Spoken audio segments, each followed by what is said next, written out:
નમસ્કાર વિદ્યાર્થી મિત્રો, ચેપ્ટર 5 અહીંયા પૂર્ણ થાય છે. ચેપ્ટર 6 એટલે કે ભારતીય તર્કશાસ્ત્રમાં અનુમાન, એમાં 1 થી 5 ચેપ્ટરો દલીલો ગણવાના છે, એટલે કે પ્રાતિક તર્કશાસ્ત્રના છે. બાકી 6 થી 10 એટલે કે ભારતીય અનુમાન, જે જીવ, જગત અને ઈશ્વર એટલે કે તત્વત્રય વિશેનું જ્ઞાન આપે છે. તો આજે ભારતીય તર્કશાસ્ત્ર છે, એમાં જે ઉદાહરણો લેવામાં આવે છે, હવે આ જે ભારતીય તર્કશાસ્ત્રમાં જે આધાર લેવામાં આવે છે એ કાયમ માટે સત્ય હોય એવા એમ કે ઉદાહરણો લેવામાં આવ્યા છે. તો એમાં જોઈએ કે ભારતીય દર્શનો, તો ભારતીય દર્શનો 9 છે.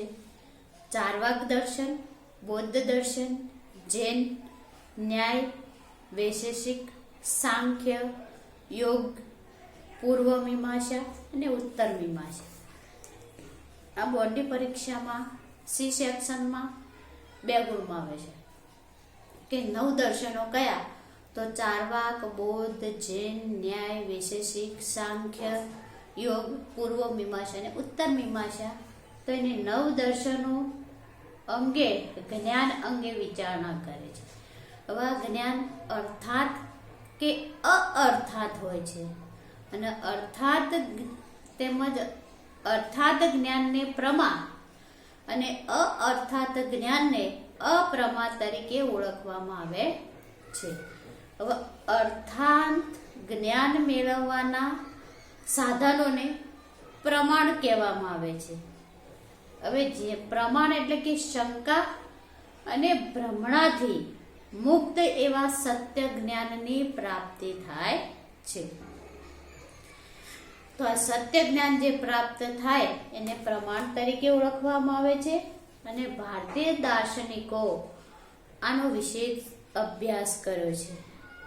હવે અવૈદિક દર્શનો, તો અવૈદિક દર્શનો એટલે કે જે ઈશ્વરનો સ્વીકાર કરતા નથી એવા દર્શનો. તો ચાર્વાક દર્શન માત્ર પ્રત્યક્ષ જ્ઞાનનો પ્રમાણ તરીકે સ્વીકાર કરે છે, અને બૌદ્ધ દર્શન પ્રત્યક્ષ અને અનુમાન એમ 2 પ્રમાણોનો સ્વીકાર કરે છે. જ્યારે જૈન દર્શન પ્રત્યક્ષ જ્ઞાન શાના વડે થાય, આપણી 5 જ્ઞાન ઇન્દ્રિયો દ્વારા, એના વિશે અનુમાન કરવામાં આવે અને બીજાની સામે રજૂઆત કરવી છે તો શબ્દ, એમ 3 પ્રમાણોનો સ્વીકાર કરે છે. તો વૈદિક દર્શનોમાં એટલે કે ન્યાય દર્શન પ્રત્યક્ષ, અનુમાન, ઉપમાન અને શબ્દ એમ 4 પ્રમાણોને સ્વીકારે છે. અને આ 2 પ્રમાણો એટલે કે પ્રત્યક્ષ અને અનુમાનને સ્વીકારે છે. હવે સાંખ્ય અને યોગ દર્શન પણ 3 પ્રમાણોનો સ્વીકાર કરે છે. એ છે પ્રત્યક્ષ, અનુમાન અને શબ્દ.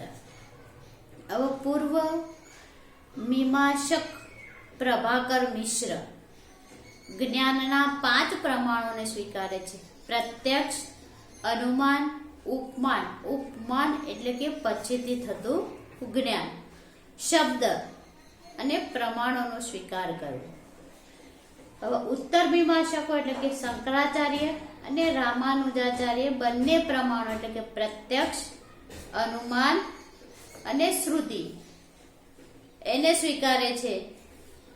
તો આ ભારતીય દર્શનો પ્રમાણો અને પ્રમાણોની સંખ્યા, તો અવૈદિક દર્શનો તો 4 દર્શનો, ચાર્વાક, બૌદ્ધ અને જૈન જે ઈશ્વરના અસ્તિત્વનો સ્વીકાર કરતા નથી. બાકીના 6 દર્શનો જે ઈશ્વરના અસ્તિત્વનો સ્વીકાર કરે છે, તો ન્યાય, વૈશેષિક, સાંખ્ય, યોગ, પૂર્વ મીમાંસા અને ઉત્તર મીમાંસા, આ 6 ઈશ્વરના અસ્તિત્વનો સ્વીકાર કરે છે. તો ચાર્વાક દર્શનમાં પ્રત્યક્ષ પ્રમાણ ઉપર એટલે કે 1 પ્રમાણનો સ્વીકાર કરવામાં આવે છે. બૌદ્ધ દર્શનમાં પ્રત્યક્ષ અને અનુમાન 2 પ્રમાણોનો સ્વીકાર થાય છે. જૈન દર્શનમાં પ્રત્યક્ષ, અનુમાન અને શબ્દ એમ 3 પ્રમાણોનો સ્વીકાર થાય છે. ન્યાય દર્શન પ્રત્યક્ષ, અનુમાન, ઉપમાન અને શબ્દ 4 પ્રમાણો સ્વીકારે છે. વૈશેષિક દર્શન પ્રત્યક્ષ અને અનુમાન એમ 2 પ્રમાણો સ્વીકારે છે. સાંખ્ય દર્શન પ્રત્યક્ષ, અનુમાન અને શબ્દ 3 પ્રમાણો સ્વીકારે છે. યોગ દર્શન પ્રત્યક્ષ, અનુમાન અને શબ્દ 3 પ્રમાણોને સ્વીકારે છે. પૂર્વ મીમાંસા એટલે કે પ્રભાકર મિશ્ર અને કુમારી ભટ્ટ એ પ્રભાકર મિશ્ર 5 પ્રમાણોને સ્વીકારે છે અને કુમારી ભટ્ટ 6 પ્રમાણોની સંખ્યાનો સ્વીકાર કરે છે. ઉત્તર મીમાંસા એમાં શંકરાચાર્ય અને રામાનુજાચાર્ય બંને 3 પ્રમાણોનો સ્વીકાર કરે છે. તો ન્યાય દર્શનને સંક્ષેપમાં ન્યાય તરીકે ઓળખવામાં આવે છે અને ન્યાય દર્શનના જે પ્રતિપાદકો છે એને ન્યાયિકો તરીકે ઓળખવામાં આવે છે. હવે ન્યાય દર્શનની દ્રષ્ટિએ અનુમાનની વ્યાખ્યા. તો ન્યાયિકોના મતે એટલે કે અનુમાન પ્રત્યક્ષ પ્રમાણ ઉપર આધારિત છે.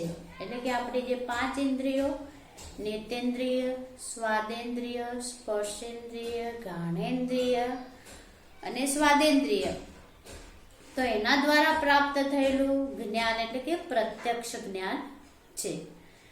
તો ન્યાયિકો એટલે કે અનુમાન દ્વારા આપણને તો જ જ્ઞાન મળે કે પહેલા આપણને એટલે કે પ્રત્યક્ષ પ્રમાણ દ્વારા જ્ઞાન પ્રાપ્ત થાય છે. તો અનુમાનની પૂર્વ શરત એટલે કે ન્યાયાનુસાર પ્રત્યક્ષ જ્ઞાન ઉપર છે. હવે ન્યાય દર્શન અનુસાર અનુમાન, અનુ વત્તા માન, અનુ એટલે કે પછીથી અને માન એટલે કે જ્ઞાન, તો પૂર્વ પ્રત્યક્ષ દ્વારા થયેલા જ્ઞાનના આધારે તારવવામાં આવેલું જ્ઞાન એટલે કે અનુમાન.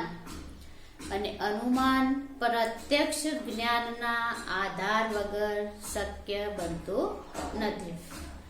તત પૂર્વક અનુમાનમ, ત્યાર પછી થતું અનુમાન.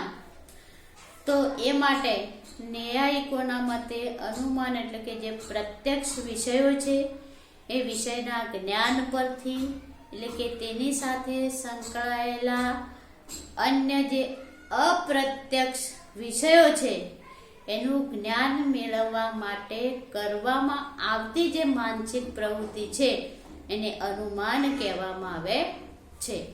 દાખલા તરીકે પર્વત ઉપર ધુમાડો નીકળે છે, તો એ આપણે એમ કે ધુમાડાને દૂરથી પર્વત ઉપર પ્રત્યક્ષ રીતે જોઈ શકીએ છીએ. તો એના આધારે એવું અનુમાન કરી શકીએ કે જ્યાં જ્યાં ધુમાડો હોય છે ત્યાં ત્યાં અગ્નિ હોય છે. તો ધુમાડા અને અગ્નિ વચ્ચે નિત્ય સાહચર્ય એટલે કે કાયમનો સંબંધ, એટલે કે જ્યાં અગ્નિ હોય ત્યાં ધુમાડો હોય, જ્યાં ધુમાડો હોય ત્યાં અગ્નિ હોય છે. એટલે કે નિત્ય સાહચર્ય એટલે કે કાયમ સાથે હોવાપણું હવે અપ્રત્યક્ષ એટલે કે અગ્નિ દ્વારા પ્રાપ્ત થાય છે તે અનુમાન છે. એટલે કે પર્વત ઉપર અગ્નિ છે અને આ જ્ઞાન આપણને એટલે કે પ્રત્યક્ષ પ્રમાણ દ્વારા પ્રાપ્ત થતું નથી, પરંતુ આ જ્ઞાન અનુમાનના પ્રમાણ દ્વારા પ્રાપ્ત થાય છે. તો અનુમાનના 3 પદો પર્વત, ધુમાડો અને અગ્નિ, એમાં 3 પદો એટલે કે પક્ષ, સાધ્ય અને હેતુ. હવે પક્ષ એટલે કે જેના વિશે અનુમાન તારવવામાં આવ્યું છે તે.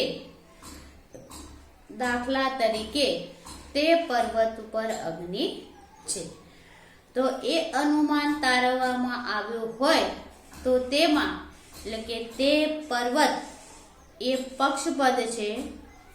હેતુ એટલે કે જેના પ્રત્યક્ષ જ્ઞાનના આધારે એટલે કે અનુમાન ક્રિયાનો આરંભ થાય છે.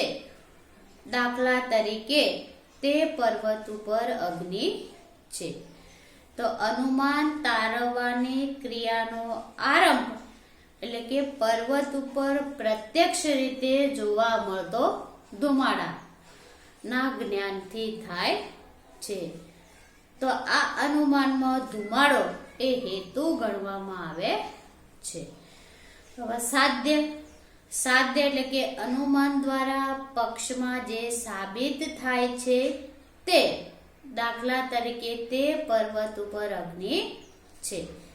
તો આ અનુમાનમાં એટલે કે તે પર્વત ઉપર અગ્નિ સિદ્ધ થાય છે, તેથી અગ્નિ એ સાધ્ય છે.